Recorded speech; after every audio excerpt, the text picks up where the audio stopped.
All right, let's go to this conversation. It's been 7 years since Yvonne Mnisi, Prettu, Nkambule and Solomon Nyirenda got trapped when a crown pillar collapsed and caved into an old underground mine. Now, Action SA has slammed in action in recovering the container that the three were working in when the mine collapsed. Let's get more on the story now and speak to Action SA leader Herman Mashaba. Thank you so much, Mr. Mashaba, for your time. But before we get into this Lily mine story, there is, of course, breaking news at this hour that the Deputy President, David Mabuza, has resigned. Your reaction?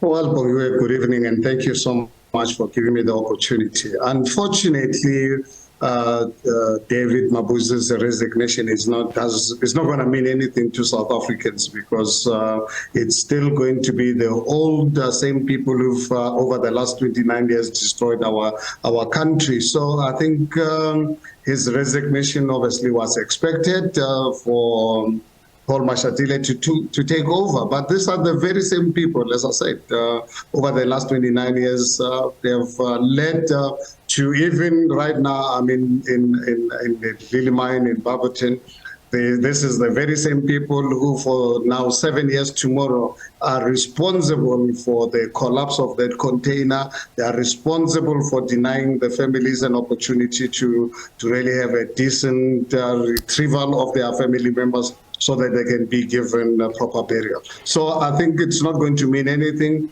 The president can go to an extent of bringing in a new cabinet. You look at members of parliament, tell me, is there anyone decent who can really bring positive to South Africa? Unfortunately, we don't live in a false world. It's going to be the very same people who have already been there for the last 29 years. So I suppose then you're not waiting in anticipation to see who makes it in when the cabinet is reshuffled, because we've been hearing talk of that. Well, it doesn't matter. Look, obviously it's going to be Paul Mashatile. And tell me Paul Mashatile's role in the destruction of this country, in getting 12 million of our South Africans are unemployed, a divided nation, more divided than we were pre-1994, with the rape murder capital of the world. So Paul Mashatile has been there from day one. So tell me, what can anyone ever expect? So that cabinet reshuffle is going to really be the business as usual, things getting worse. Actually, I was sharing earlier on with us, the colleagues at Lily mine, that we are unfortunately South Africans right now in a sinking ship. Let's hope that we can really patch this sinking ship to get to 2024. Otherwise, we have ANC government in this country post-1994, then Zimbabwe is going to look like a Sunday school picnic. All right, let's get into our other story. Tomorrow is 7 years since the three workers at Lily mine, were trapped underground. That container still not retrieved to today. Before we get into, some of what happened today, let's talk about the families. How are they doing? When I left home this morning, my wife said to me, is there any way you can speak to the families to deal with this matter from their homes? They've been away from their homes, as you're aware. They took camp 5 years ago. And I said to her, I'm really scared. I'm dreadful of actually facing them.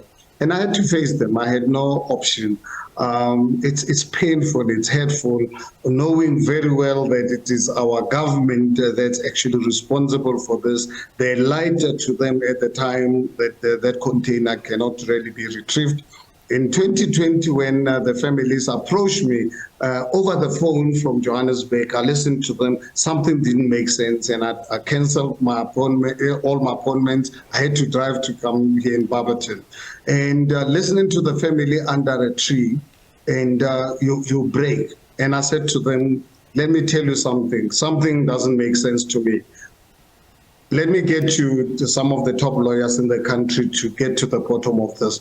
And as you're aware, Bongiwe, we've managed, obviously, to date, 2 million rands in legal fees. But at least we have proven beyond any reasonable doubt that the government and the owners of the mine lied to South Africa and the people of the world that the container cannot be retrieved. Because the first thing when I briefed the lawyers, I said, please, I'm not a lawyer myself, but please get the government and the government of the Republic of South Africa, tell us what informed them to take a decision that that container cannot be retrieved.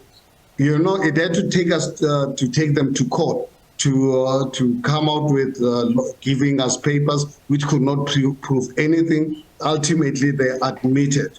But right now, as I'm talking to you, the BRP, the business rescue practitioners, are in contempt of 2 court orders because there's a company that's willing to buy this mine, and one of the conditions is the retrieval of the containers. They are in contempt of 2 court orders.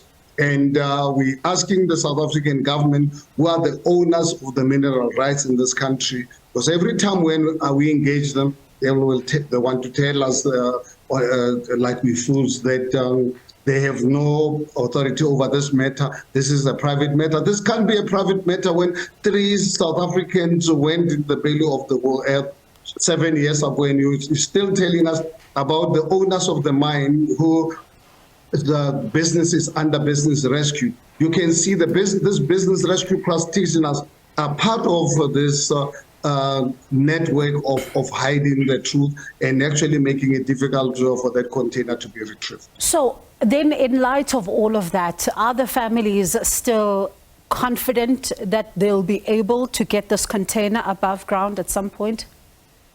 It's actually, I'm assuring the families we are going to get that container out unless they completely refuse, because we are going to pursue every legal option available to us as South Africans. During the course of this week, our lawyers have now written to the Supreme Court of Appeal, because in late December, the court made it clear that they must make the decision to take all the offers to the shareholders, for the shareholders to decide on this. And obviously, the court just said they've got to treat this matter as a matter of urgency, because families and lives are involved. So we then wrote this week to the Supreme Court to say, please give them the deadline of end of March at the latest. So we submitted the documents to the courts this week.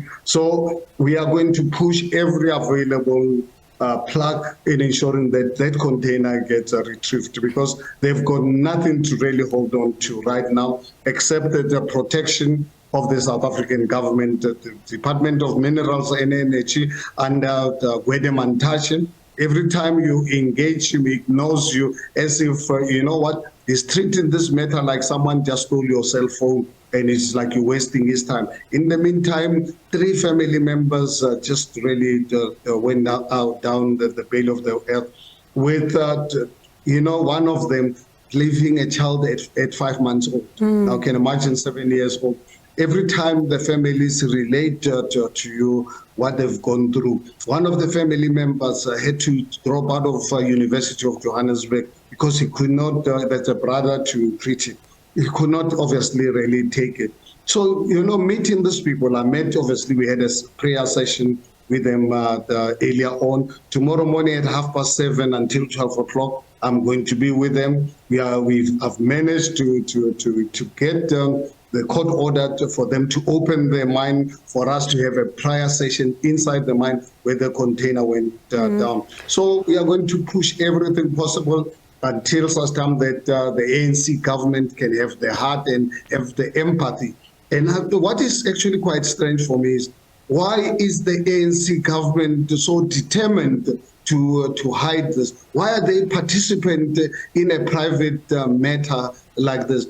Why are the law enforcement agencies not taking any action? Because the families laid a criminal charge about this particular matter. I'm sure, Bongile, you are aware that this company, 2 years before the collapse of the container, they received 2 engineers giving them advice that what you are doing, it's illegal, this mine is going to collapse one day. They ignored that. And we're in possession of the two reports, warning them about the danger of illegal mining that they were carrying out. And unfortunately, today, here is it 7 years down the line, the lives of Prettu, Yvonne, and Solomon are still underground. And as I said, even the unions, what is actually quite strange for me is why everybody, including trade unions, you imagine, I grew up in an environment where trade unions, we thought they were there to really fight for the poor and the marginalized.